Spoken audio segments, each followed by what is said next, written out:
यह दो तरीके से की जाती है, सीधी बीजों द्वारा बुवाई या पौधों की रोपाई। पुराने जलाशयों में जहां पहले से मखाने की खेती की जा रही है, वहां बुवाई ज्यादा फायदेमंद होती है, लेकिन नए जलाशयों में रोपाई करना अच्छा होता है। सीधी बुवाई में रोपाई के अपेक्षा ज्यादा बीज गुर्री की आवश्यकता होती है। बीजों का उपचार और अंकुरण।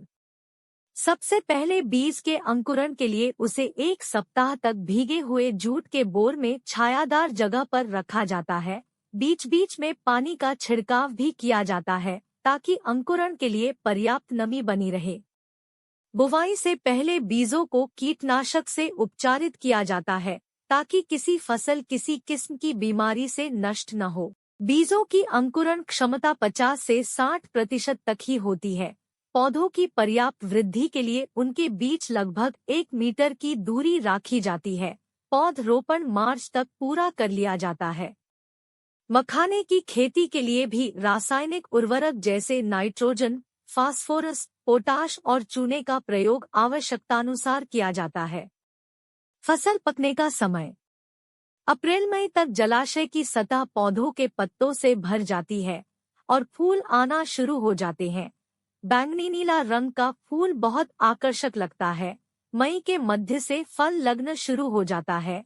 इसके फल स्पंजी और कटीला होता है, जिसमें लगभग 8 से 10 बीज कक्ष होते हैं। प्रति फल लगभग 100 बीज होते हैं। एक पौधे से लगभग 400 से 700 ग्राम बीजों का उत्पादन होता है।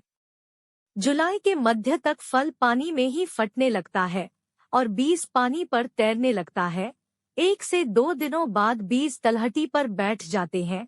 अगस्त से सितंबर तक पौधा गलने लगता है और पौधों को उखाड़ लिया जाता है और पत्तों को वहीं नष्ट कर दिया जाता है, जो अगली फसल के लिए उर्वरक का कार्य करते हैं।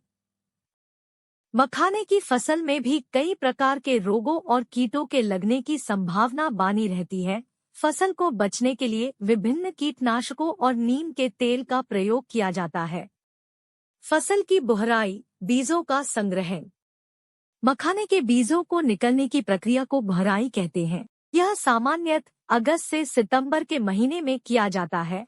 इस कार्य हेतु दक्ष व्यक्तियों की जरूरत होती है, जो जलाशय में बार बार गोता लगाकर बीजों को एक जगह जमा करते हैं।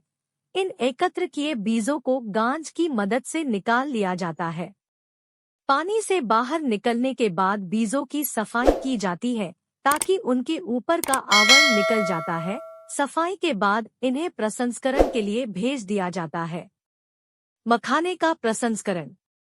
अभी तक यह कार्य परंपरागत तरीके से ही किया जाता है। इसके लिए सबसे पहले मखाने की बीजों अर्थात गुर्री को पहले धूप में अच्छी तरह सुखाया जाता है। सूखने के बाद इन्हें चलनियों की सहायता से उनके आकार के अनुसार अलग कर लिया जाता है और एक बार फिर से धूप में सुखाया जाता है। सूखने के बाद उसी दिन लोहे की कढ़ाइयों में सेंका जाता है। सावधानी पूर्वक इतना ही भुना जाता है ताकि बीज का छिलका न फटे।